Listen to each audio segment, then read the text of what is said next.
Technology and defense cooperation, need for dialogue and diplomacy, invocation of democratic values at the U.S. Congress. That has been the central theme of Prime Minister Modi's state visit to the United States. The two nations have inked some crucial deals which will bolster their partnership further.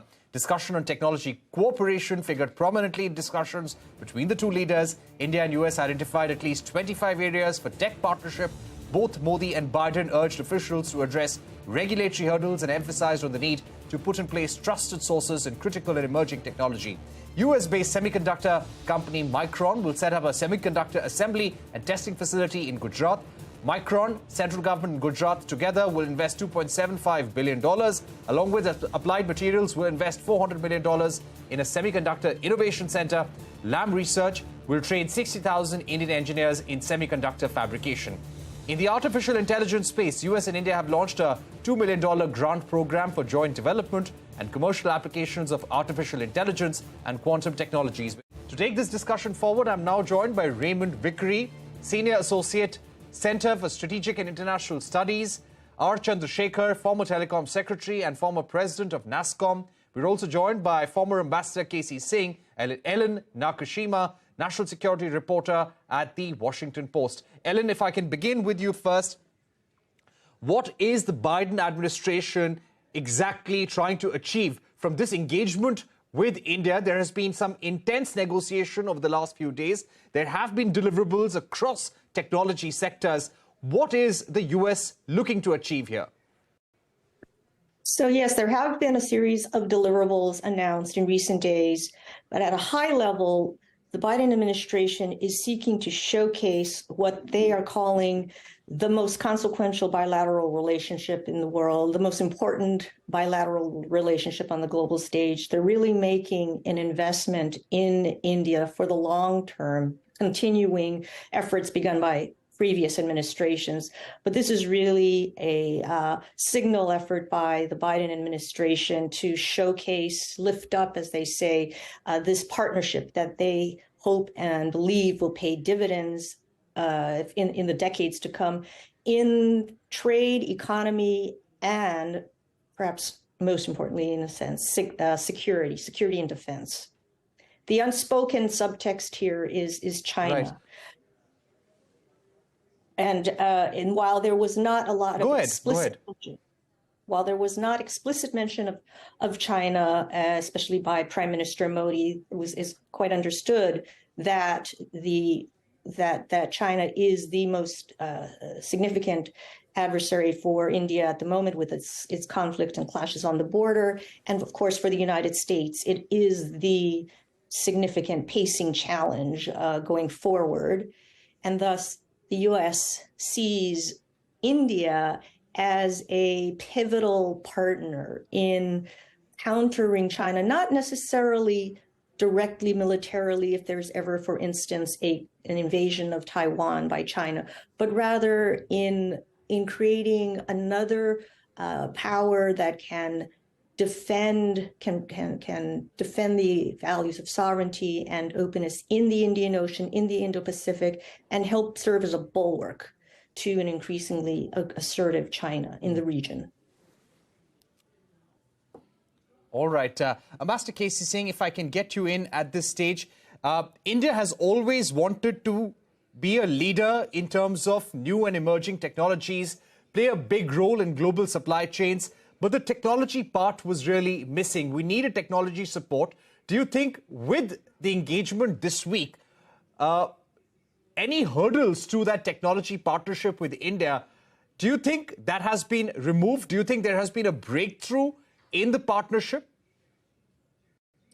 Look, it's been incremental. This is, I think, the apex of what started in 1998. May of 1998, a quarter century ago, we touched the lowest point when we tested the nuclear devices in May of 1998. There were sanctions and the US went ballistic and all kinds of threats were posed. From there, we have climbed up step by step.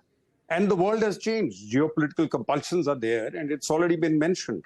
Probably what has finally moved US in this direction is their realization that in terms of India's size, its economy, it's the only countervailing factor in Asia which can weigh and balance China.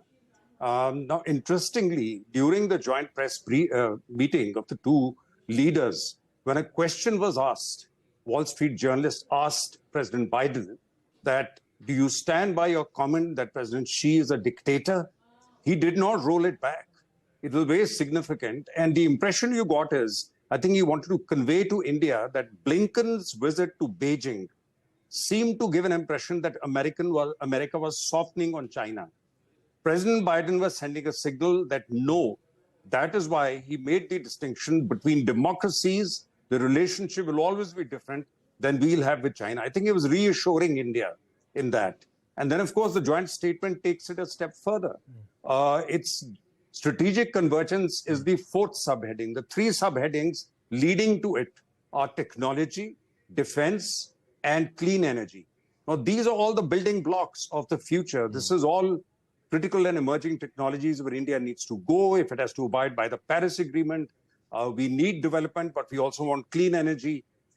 We also need new supply chains, and that's where semiconductors come in. So US is reconfiguring supply chains, and at the back of it all is China, and the Chinese would have got that signal. And I think it's a great opening for India. But the final thing is the strategic convergence. Russia is the big elephant in the room. It's not named. It's only indirectly referred to as a rule of law to be observed, sovereignty, territorial integrity. So the only difficulties we may have in the future is not between India and US. Depends how the Ukraine war goes, depends how US relationship with China goes, how China behaves in the Indo-Pacific. But otherwise, it's a great opening for India and the US. Right. Mr. Chandrashekhar, if I can get you in, you've dealt with the tech industry in India and the United States as the president of NASSCOM earlier. I would like to ask you about the pushback that you have seen from the industry when it comes to policy in India, in the United States. To what extent those regulatory differences, those differences in export controls, to what extent have they been ironed out across certain priority sectors in technology? Well, Parikshit, I think that, in this whole joint statement, what we see is a tremendous amount of depth, breadth, and intensity in technology cooperation. Technology figures front and center of this joint statement, and it covers, most importantly, defense and clean energy in its sweep.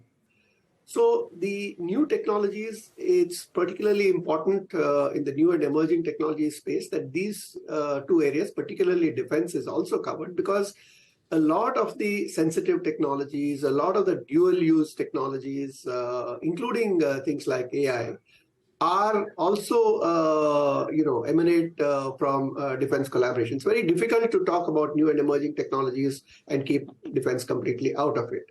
So I think the signal here is that the US is choosing its partners. I think the term friendshoring was, put forward fairly recently, because, the technology sector is intensely global and supply chains are global. A lot of the value addition is global.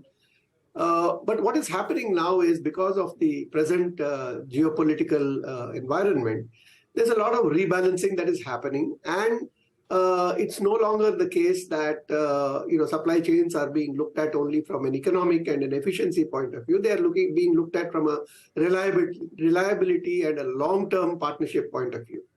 Apart from that, I think the fact is that this joint statement recognizes the depth of Indian and US collaboration in the tech space, particularly the important role that Indian tech manpower is playing. We see a lot of references to skill development, joint programs in research, collaboration in innovation, and a lot of other things in which I think Indian tech manpower plays a significant role, not only in India, but in the US as well. On the alignment of policies, that itself covers many different sub-dimensions within policy. One is, of course, the policy restrictions at the US end in terms of restricting some sensitive technologies. But I think it's quite clear that now the US does lean towards India being their partner in terms of jointly working on strategic technologies. And I think there is little, again, doubt in my mind that this is certainly, the most important bilateral partnership in the technology sector. India has been known for its IT sector, but the efforts to build up the hardware sector, because without having a significant, base there, it will be very difficult for India to build a certain degree of both self-reliance as well as security. And that is again where the partnership with the US comes in, because both sides recognize that they have to choose their partners carefully and make their long-term bets. So all in all, I think this is a great augury, and I think it shows that both sides are willing to work at removing the barriers and moving forward from where we were, as Ambassador Singh mentioned. All right. Moving well beyond the challenges of the past. Those are some important points. Okay. I'll come to you once again, Mr. Chandrashekhar, to take a cue from what you're saying. Let me also pose some questions to Raymond Vickery of CSIS. Mr. Vickery, I would like to ask you about the GHAL deal. How significant is this for defense manufacturing in India? What is the quantum of technology transfer, the fine print that we're actually going to get? Because India had sought 100% technology transfer. We hear what could come is 80% technology transfer over a 3-year period. And what does this mean for a defense industrial collaboration over 20 to 30 years? Well, thanks for having me. I think it is very significant. This technology for the GE engines is something that has been one of the most closely guarded technologies of the United States, not even shared with some allies. So it's significant. What we have here, of course, is a convergence not only of strategic interests vis-a-vis China, but a convergence of technology and commercial interests along with the strategic. This partnership has been in the works really for a long, long time. You may recall that there was a controversy in the Trump administration about so-called foundational documents, which are the basis for being able to transfer, and required India to take on certain constraints in terms of how the technology would be used.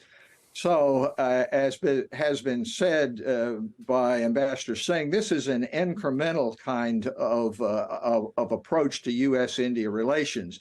It's been going on really since before 1998, when India first opened up, did away with license Raj. So what you're seeing here is that the economic factor is a driver. It is not sufficient just to talk about this in terms of values or even a strategic interest. There are very strong commercial interests involved. And that really puts meat on the bones, if you will, of the U.S.-India relations. So it's been a great visit for U.S.-India relations, for democracy, and I would argue great for the economic and commercial relationship, which has underlined this for a number of decades. All right. All right. On that note, we're going to take a short break, but we'll request all our guests, Mr. Chandrashekhar, Raymond Vickery, Ambassador Singh, and Ellen Nakashima, to stay with us. We'll be right back after a short break.